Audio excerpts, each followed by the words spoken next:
Hey there, it's Trucker Wayne with Driver Solutions. Looking a little rough today. It's boy, I tell you, here at a rest area in Oklahoma, and I wanted to talk about, and if you've been following me, you know this is a theme of mine, where shippers and receivers should be held to some kind of standards, just like us truckers and trucking companies are. I'm going to tell you a little story about what happened. No names, of course, never here, just maybe solutions to some of the issues that we run into, and also where I think personally trucker turnover is part of the bigger issue here, and it's not always the trucking company's fault.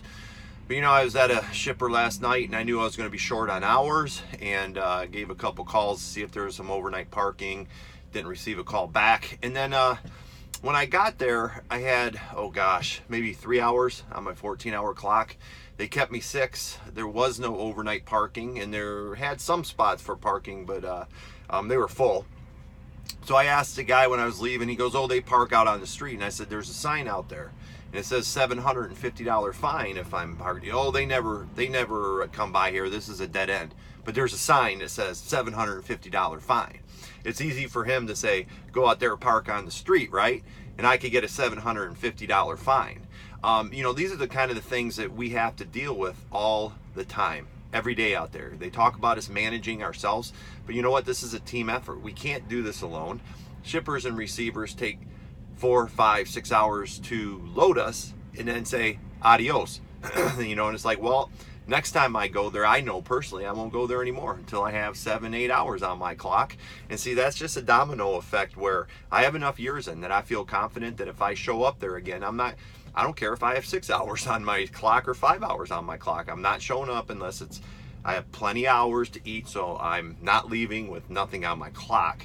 But when you're new in this business, think about this for a second.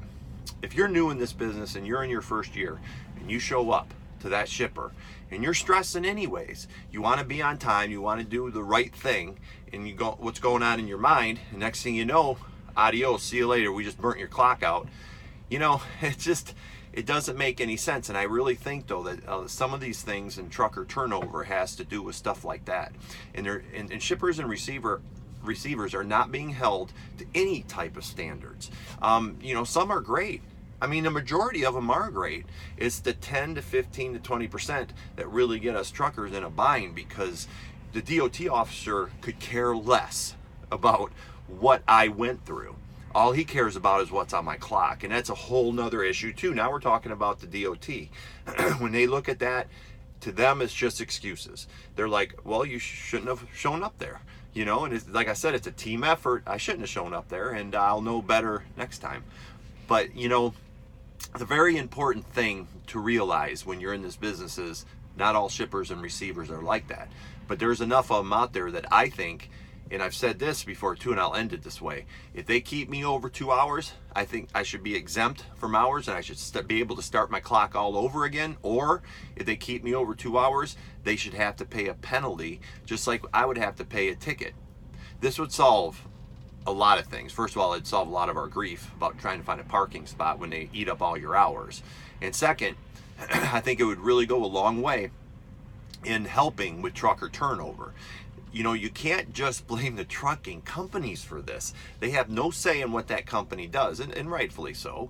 But there has to be some sort of standards, right? They hold us to standards every single day. And like I said, if the DOT officers sees me or somebody else's thing, and I was leaving there and all of a sudden it clicked on duty or driving, and I'm not saying what I did, but what I'm saying is that if they see that, there's no excuse. There is no excuse on the DOT side. You drove, and I'm not saying I did or didn't, but you drove, and if they see that, they're going to give you a ticket. So basically, there's choices we have to make every day. Do we just go out on the side of the road there and maybe get a $750 ticket? Maybe I did. Maybe I didn't. But that's the whole thing where we are put in really bad positions sometimes, and that's a real world. So this is Trucker Wayne with Driver Solutions, with the positive path to trucking success.